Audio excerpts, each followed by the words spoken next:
Quando você pega um paciente que tem um SOFA de 0, esse SOFA vai para 1, para 2, para 3, para 4, você está sendo avisado. O paciente está piorando. Só que esses detalhes, pessoal, que vocês trabalham com pacientes críticos ou querem trabalhar, estão estudando para isso, vocês sim perceberam. E por isso que eu sempre incentivo o pessoal a fazer terapia intensiva, fazer medicina intensiva mesmo. Porque é a área onde nós devemos prever as situações. Obviamente, o infarto agudo não tem como você prever, mas tem sim como você prever quando o paciente passou por uma cirurgia cardíaca, se ele está com falha miocárdica ou não, se ele está evoluindo com a síndrome cardiorrenal ou não. E muitas vezes através da gasometria. Acabei de citar o caso anterior, onde o paciente eu só falei para vocês pH normal, CO2 e bicarbonato. Não citei lactato, não citei bezex. E ali ele já mostrou que tinha alguma coisa errada.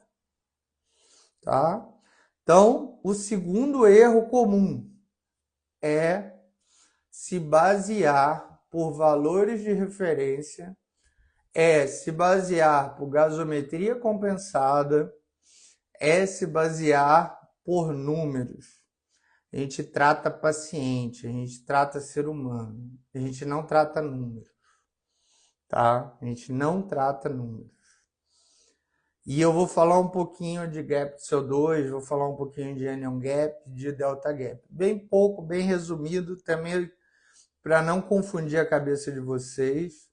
Mas a segunda dica, o segundo erro comum é imprimir a gasometria, pH normal, CO2 normal, bicarbonato normal, tudo certo. Antigamente a gente falava, toma Anitta e segue.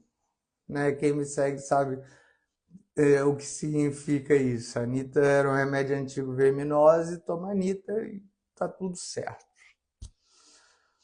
Terceiro erro. Terceiro erro. Infelizmente esse erro acontece. Eu vou até beber uma água que esse erro me dá até um ataque cardíaco. Pessoal, não achem que a gasometria vai ter somente um distúrbio. Não acreditem em conto de fadas que a gasometria vai evoluir somente com um distúrbio respiratório ou metabólico. Não acreditem que o paciente tem uma acidose respiratória, você melhorou a acidose respiratória e já era. Pode ocorrer? Pode ocorrer. Só que quando falamos de paciente grave, e eu falei isso no início, estamos falando de lesão mitocondrial, estamos falando de hipoperfusão tecidual. Então, qual o terceiro erro? Não acreditem em distúrbios únicos. Pode ocorrer? Pode ocorrer. Pacientes estáveis é a maioria dos casos? É a maioria dos casos. Porém, investiguem. O papel, a função de vocês como profissionais de saúde é ter 100% de certeza e trazer o máximo de segurança para o paciente de vocês. Investiguem, observem o CO2 normal, que é o CO2 esperado pelo bicarbonato. Observem o bicarbonato esperado pelo CO2. Calculem o anion gap. Eu vejo muita gente comentando nos meus vídeos. Nossa, doutor, mas se a gente pedisse esse monte de exame, o paciente já teria morrido. Pelo contrário, eu acredito no contrário.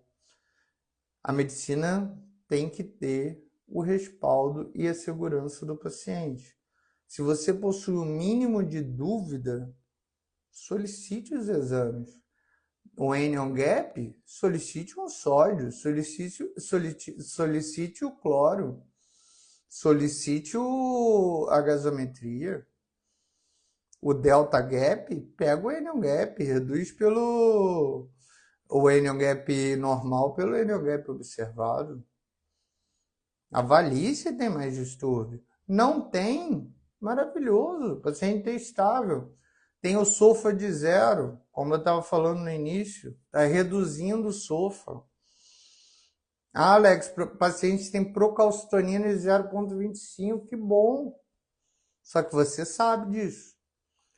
Que a pior experiência que um profissional de saúde pode ter, eu até pergunto a vocês, quem já passou por isso, o Romulo participou da nossa aula, pergunto a ele também, se alguma vez vocês já foram para casa pensando naquele paciente.